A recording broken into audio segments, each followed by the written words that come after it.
Dzień dobry moi drodzy. Dzisiaj będziemy wykonywali efekt granitu. Efekt dość składany i my jego będziemy tworzyli z trzech różnych materiałów. Najpierw będzie zastosowany materiał travertino, który jest gruboziarnisty materiał, niskiej tłustości. Dalej będziemy używali cienkiego marmarina, dość cienki materiał, nie dużo grubszy od ściółku i dalej wszystko będzie zamykano ściółkiem. Zaczniemy teraz od materiału gruboziarnistego, który będzie właśnie tworzył nam całą ziarnistość naszego efektu. Jeśli tutaj zwrócić uwagę na te kropeczki, to właśnie ten materiał gruboziarnisty, on właśnie tworzy bazę, strukturę pod tworzenie tego efektu ziarnistości. I teraz zaczynamy. Mamy zagruntowaną próbkę i teraz na początku musimy stworzyć ziarniste podłoże. Do stworzenia takiego podłoża lepiej użyć materiału bardziej gruboziarnistego. Tutaj właśnie mam taki materiał travertino. Nakładam jego na jedną warstwę.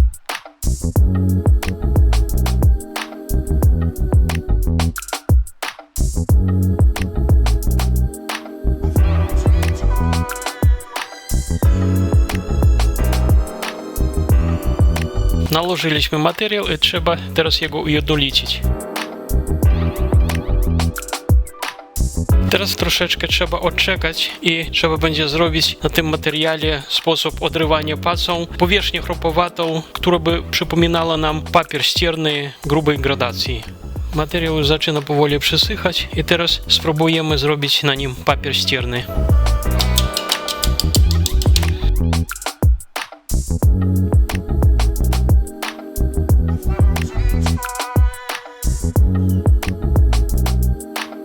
I jeszcze jedna ważna rzecz, te czubki powinny być okrągłe, nie powinno być pasków, jak często się zdarza przy bardziej tłustych materiałach. Ten materiał nie aż taki tłusty jest i ta ziarnistość bardziej wychodzi ziarnista. Jeśli ten materiał położyć na dwie warstwy, to oczywiście na drugiej warstwie to byłoby zupełnie łatwiej zrobić, ale ja chcę zaoszczędzić materiał i czas.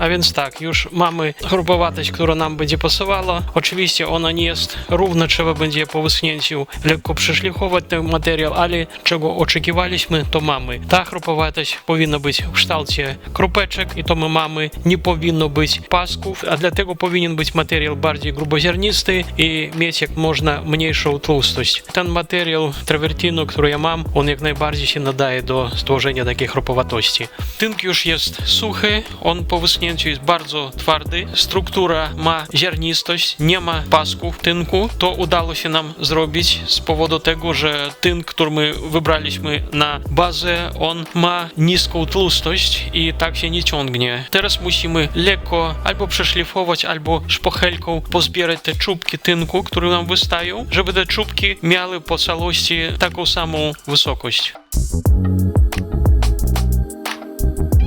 I już mamy próbkę wyczyszczoną, suchą, odkurzoną i teraz nawet jeśli przyłożyć płaską powierzchnię, to widać, że te wszystkie czubki mają tą samą wysokość. I teraz musimy tą próbkę zaimpregnować za pomocą niemocnego impregnatu. To my robimy dlatego, żeby po pierwsze skleić ten kurz, który nam ewentualnie został po szlifowaniu, a po drugie ten tynk musimy nasączyć impregnatem po to, żeby on jak można mniej wchłonął pigmentu z kolejnej warstwy. Nanosimy impregnat.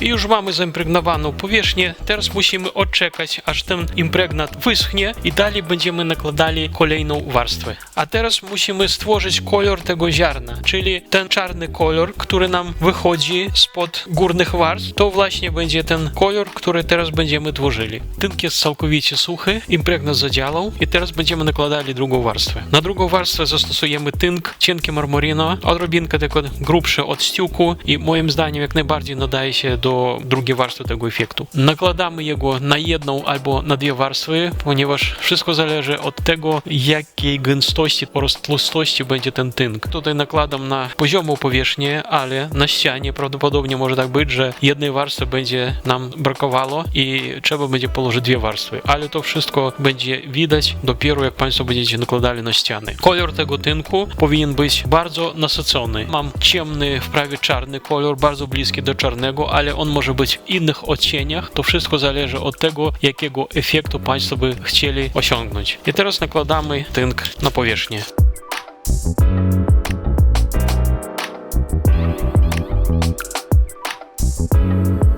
Jak widać, ta struktura zabiera dość sporo materiału, więc tak czuję, że muszę położyć jeszcze drugą warstwę. Na ścianie oczywiście ta warstwa powinna wyschnąć, zanim położę drugą warstwę, ale tutaj przy tej powierzchni poziomej od razu położę drugą warstwę. Tym bardziej, że nie potrzebuję, żeby mocno naglazać materiał.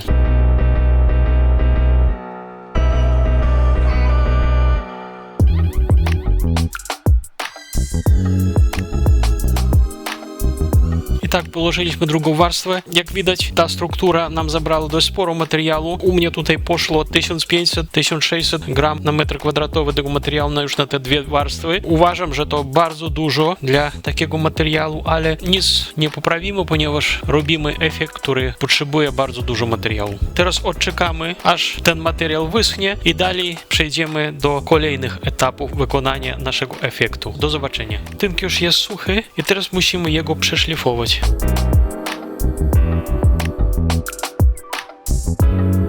I teraz zaimpregnujemy powierzchnię. Impregnować będziemy tym samym impregnatem, którego używaliśmy poprzednio. Robimy to dlatego, żeby skleić ten kurz i żeby kolejna warstwa tynku nam lepiej przykleiła się do powierzchni. Jak widzimy, po szlifowaniu powierzchnia przypomina nam efekt, który się nazywa lastryko. Ewentualnie to też może być jako efekt końcowy. Impregnujemy.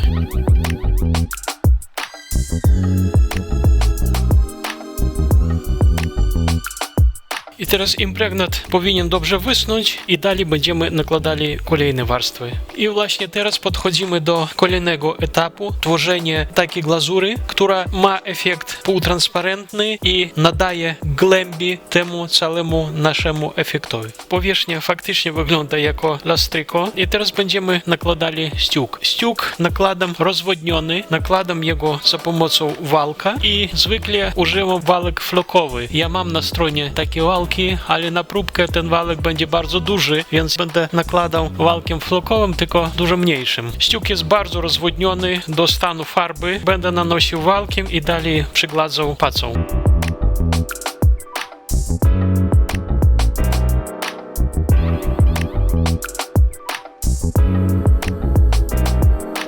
Na pierwszej warstwie ściółk nie trzeba mocno nabłyszczać, bardziej śledzić tylko, żeby ściółk został równomiernie rozłożony, żeby nie było śladów po pacy. I teraz musimy odczekać i dalej jeszcze będziemy nakładali kolejne warstwy, ale rozwodnionego ściółku. Ten ściółk, który ja używam, mam jego na stronie, bardzo mi się podoba. Po pierwsze, on jest mineralny ściółk, nie akrylowy. On nadaje się do nabłyszczania jego nawet na sucho, wspaniale się nagladza, nabłyszcza. Rozwodniony jak najbardziej się nakłada i nie odspaje się. Mocno można jego cisnąć podczas nagladzania, on się nie odspaja. Bardzo błyszczy. Ten ściółk łączy w sobie wszystkie właściwości, których my oczekujemy od tego ściółku, więc bardzo jestem zadowolony z tego produktu i polecam. Teraz odczekamy, aż ten ściółk wyschnie i dalej będziemy nakładali kolejne warstwy. Pierwsza warstwa ściółku już jest sucha. On był położony bardzo cienko, więc podsycha bardzo szybko. I teraz nakładamy drugą warstwę, ten sam rozwodniony ściółk, to samo narzędzie.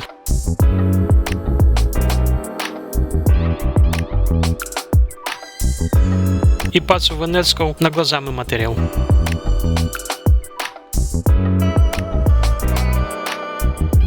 Jak widzimy, technika przygładzania drugiej warstwy jest taka sama, jak i standardowe położenie ściółku w sposób klasyczny. Drugą warstwę troszkę mocniej przygładzimy.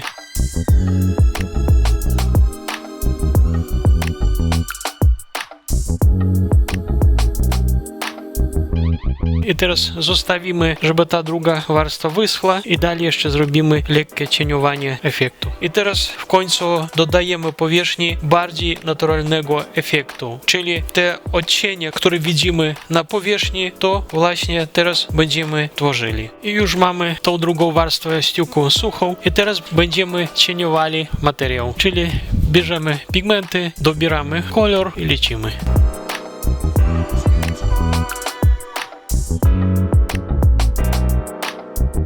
Myślę, że coś takiego będzie ok. Dajemy rozwodniony ściuk, jego podbarwiamy ten ściuk i robimy cieniowanie.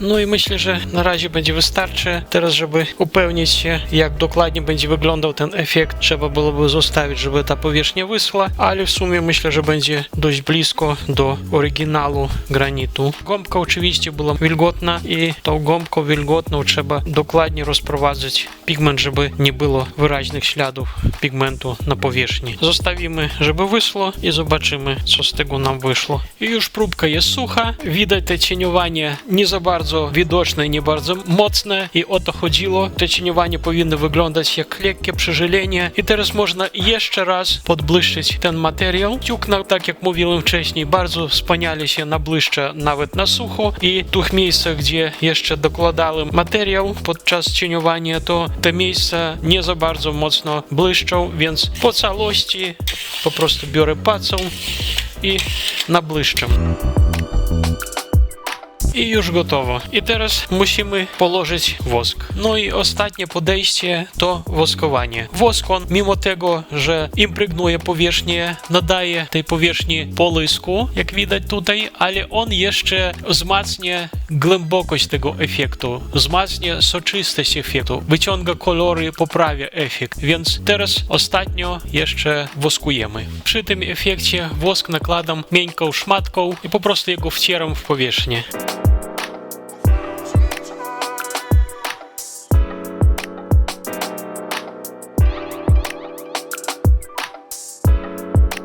Już wosk został nałożony, tylko podczas nakładania wosku trzeba śledzić, żeby nie zostawało na powierzchni nadmiaru wosku, ponieważ po wyschnięciu ciężko będzie te nadmiary usunąć. Teraz wosk musi bardzo dobrze wyschnąć i potem, jak on bardzo dobrze wyschnie, można jego będzie polirować. Jeśli polirować za wcześnie, gdy wosk jeszcze nie do końca wyschnął, to po prostu powierzchnia może wyglądać jako przytarta tłustą szmatą, więc trzeba dobrze wyschło i wtedy on wspaniale się napoliruje. Już wosk jest suchy i teraz po wyschnięciu musimy napolirować powierzchnię. Zwykle na ścianach poliruję za pomocą polerki, ale na próbce napoliruję normalną, miękką szmatką.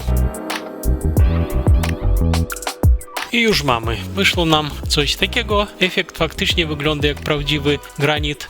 Ma ziarnistość, nie jest taki wypolerowany jak ściuk, jak marmur. Granit, on jest granit. Dziękuję bardzo wszystkim, dziękuję za uwagę. Będę wdzięczny za polubienie tego filmiku. Zapraszam do subskrypcji kanału i do zobaczenia w następnych filmikach.